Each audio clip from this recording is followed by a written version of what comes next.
Hey everybody, it's me, Michael, and this is Mary! And also Luna, she's the important one here. Yes. She is here to talk about she is a book-loving dog. Can't even She's read. like Wishbone. She's like Wishbone. She loves reading books. And the book she wants to share with us today is There's a Boy in the Girl's Bathroom by Louis Sachar, written in 1987. So what are your thoughts about this book? Quiet. It's my turn. Girls, don't fight. Don't fight. If you want to fight with the guy who snuck into the girl's bathroom. That was like the one time, the entire book. Anyway, That is one thing I don't like about the book so much, especially the cover. Just hold the cover up to so people can see it. It looks like it's going to be a very funny book along the lines of sideways stories. Dogs Don't Tell Jokes. That's another book by Louis Sachar, which is very funny. But this is not a comedy book whatsoever. It's got a very funny title. It's got a very funny looking cover, and yeah, no, that's just one scene. The new kid accidentally walks into the girl's bathroom. They should have just called it Bradley Chalkers or something. Yeah, Bradley Chalkers is terrible. That would have been a decent title for a book, although obviously There's a Boy in a Girl's Bathroom is a really, really catchy title, and I think this was like his first major hit, besides the Wayside School books, of course. Anyway, yeah, I really like the book. Like Michael said, the cover is just super vague, but yeah, it's a really good book. So what's it actually about? It's not about guys going into the wrong bathroom. It's about this kid named Bradley Chalkers, and he's the worst kid in 5th grade. I thought it was interesting. Yeah, he's a kid who misbehaves all the time. He lies all the time. And he basically wants everybody to hate him, as we learn. He's not a bully. It sort of seems like he's a bully at the start, but he's not really a bully. He just likes misbehaving, and he wants people to hate him because, well, he's sort of scared of making friends. And this book is sort of the story of his transformation as, you know, he makes friends with the new kid in school, and he meets the school counselor, and he just sort of learns how to make friends and sort of be nicer to other people. And, yeah. Yeah. Do you need me to talk the whole time? Did you say anything about Carla? Carla is the school counselor. You didn't say anything about Carla. And she's amazing, and she... This is something funny, but the author's wife, I can't help but feel that she's supposed to be Carla, because she was... Her name is Carla. If you read the dedication, it's to Carla. Oh my gosh, okay. So, wow. But, I mean, if you read the thing in the back of the book, it says, oh, well, his wife was a school counselor. And so, yep, that says to Carla, all right. It sure does. So I have to imagine that his wife at least talked to him at one point about the book. Oh, by the way, one of the main characters in my book is doing your exact job. And she's very nice. She's a very interesting counselor with the way she handles the kids. Basically, she doesn't act like an adult. She acts sort of more like a kid and sort of immature. And she basically, I don't know, she treats the kids on their level and is friendly to them. And it's sort of how she disarms... puts up with Bradley. That's how she sort of disarms Bradley, is by refusing to hate him. And she's like, I'm going to like you no matter what. And that's really something sort of new to him. Because he's used to being able to manipulate people, either through, you know, screaming or lying or such. Or spitting on them. He only threatens to spit on people. I don't think he actually does spit on people. And that's something which happens in the book. The one time, like, he tries to be sort of like a bully and be mean to these girls. Doesn't he get punched in the eye? She punches him in the eye, and he gets a black eye. And then the next day he goes to school. Everybody thinks that the new kid is the one who gave Bradley the black eye. And all of a sudden the new kid's the most popular kid in school. And that really hurts Bradley, because he's sort of becoming friends with the new kid. It's great, now everybody hates me and such. Yeah. But the new kid kind of ends up getting a little bit too full of himself, and then the girl punches him in the eye. And they're sort of matching. And the new kid, his name's Jeff Fishkin, so you can imagine he's sort of used to being made fun of with a last name like that. You know, he sort of says, "Oh, Bradley punched me in the eye, and he did it when I wasn't looking, and he's such a jerk." And his friends, they all sort of gather around Bradley, and they're prepared to beat him up in revenge. But that's when the two of them make up, and they're like, maybe we shouldn't fight because neither of us actually punched each other. We both got decked by the same girl. Let's just play basketball instead. And even though Bradley's terrible at basketball, he likes it. And, I thought it was really nice. A couple of interesting things. I've got a couple of random things to say. So I really like the chapter where he makes like a list of topics to discuss with Carla, the teacher. That was really interesting because this chapter is 3 to 4 pages of just a bulleted list. And I like his mom. Yeah, his mom is interesting too. His mom is really funny. She shows up at the start, but not really too much after that. It's mostly just her chopping a fish heads off and being like, Bradley, what are you doing? How was your day? Yeah. I was gonna say, also liked the scene that follows when he goes to the counselor's office and they talk about monsters, and that's clearly a metaphoric scene, so they're not really talking about monsters. They're talking about Bradley. He doesn't realize that he's talking about himself, most likely, but I'm sure Carla gets it, because he's talking about, well, what if, there's this big scary monster and everybody just hates him for no reason, even though he's a really good person. That's what they talk about. I'm like, yeah, they're clearly talking about Bradley. And speaking of metaphors like that, I also really love the scenes with him playing with his like little ceramic animals. Oh yeah, those are really good. That's something I remembered from reading this book as a kid. So rereading this book, it's like, I totally remember the scenes with the animals. Especially the one chapter, which is really, really short near the end, where he's super mad, and they just kill his one animal, Ronnie the rabbit.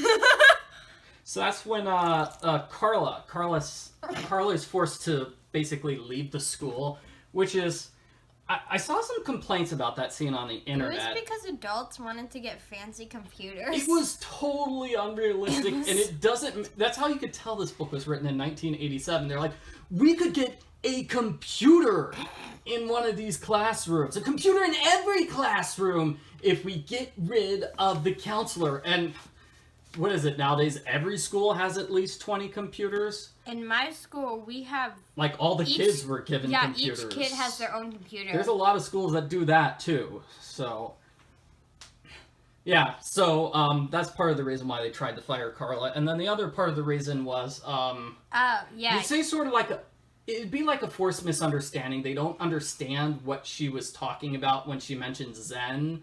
Oh, yeah. Yeah, she shares a quote from a book about Zen, and they're like, she's trying to force religion on people! And it's like, the one girl was, like, Catholic or something and wanted to be Buddhist. Or something like that. That was funny, yeah. Yeah. No, but also, they get mad at her because one of the kids came to see her about an emergency without having the permission slip signed. And they're like, why don't you tell us what happened? We need to determine if it was an emergency. And that's illegal. She can't break the, patient-doctor confidentiality rules just because the parents said so. And, we saw the whole conversation. So, I mean, it was basically... the girl's a little scared about Jeff and the birthday party. Yeah, the reason, So I saw people complain that all these reasons they got to fire her were fake, and that would not happen in real life. It's just for the sake of drama to get rid of this character, just at the moment when Bradley is opening up and starting to live a good life. I think one complaint I would have, this is a totally stupid complaint, feel free to disregard it, but the big scene at the end where they go to the birthday party, so check, that's like 4 chapters. I feel like that could have been just one long chapter rather than 4 short chapters. But that's just a stylistic thing. I would still keep the entire party the way it is. It was actually really funny and interesting. I just remember, like, the main thing I remember was the gold stars. Oh, and, like, yeah. the whole thing. So the thing is that every time the kids got, like, an A or they got a good grade, they got a gold star on this checklist thingy. And Bradley doesn't have any gold stars, and he wants a gold star. And when his mom goes to conferences, his mom looks for his gold star, but he doesn't have one. He's been lying and talking about how many gold stars he got. I liked also on the list that he wrote of conversation topics, he wrote gold stars 3 times. That's what his sister pointed out. He didn't realize it. Yeah. I also liked one scene I remembered from when I was a kid, and I was waiting for this to pop up when I was rereading the book for this review, was he writes this book review and book report. Sorry, they're not called book reviews. He wrote a book report about my parents. My parents didn't steal an elephant, right? Yeah, that's the name of the book. Wow, you remember. It's just a weird, wacky book. I actually want to read that book. It sounded really funny and wacky. You could just take Bradley's review. I wish it was and real. use Bradley's review. Yeah, so he ripped it in half because he's angry, and so what Carla does is she actually she tapes it back up and gives it to his teacher, and that's what he gets the gold star for. I hope and she apologizes for lying to the teacher, but she really didn't want to see, if she hadn't done something, Bradley probably would have reverted back to his old normal state. But he got his gold star. He got to win. Bradley got so mad at her. He got really, really mad when he found out she was going away forever. And, I mean, like I said, he goes right home, and then the toy that represents her is murdered by all the other toys, right? Yeah. So, he was not messing around. Anyway, good book. I'd probably rate it like a 9 or a 10 out of 10. I'm trying to think of what the flaws were. I kind of went through a couple of the flaws, but those weren't that bad. So, the biggest flaw is really sort of the title and the cover, and that's not so much the author's fault. It could all be the publishers deciding this should be a funny book, and people will buy it if it's a funny book. And I certainly got it when I was a kid because I thought it would be a funny book, so the trick worked on me. The thing with the cover is these girls are really mad. And I don't know what would happen if I've never had like a boy walk into the girls' bathroom when I've been in there, or I've never heard about it happening except for this. I feel like the girls would probably just scream and try to slap him, like push him. So I don't think that. That's sort of what happens in the book is the girl screams. Yeah, they don't get mad and try to. I just wanted to point out this girl's outfit is so out of date now. It looks great. I love it, but it's not even Bradley who's the one who walks into the bathroom. It was Jeff, like I said, the new kid. Anyway, so there are new additions to the book with different covers. Hopefully a cover that's like more appropriate for the book.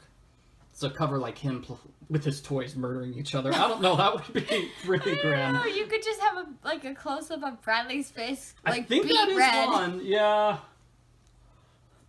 Or there could be him like threatening the big scene where, he threatens, hey, give me $1 or I'll spit on you.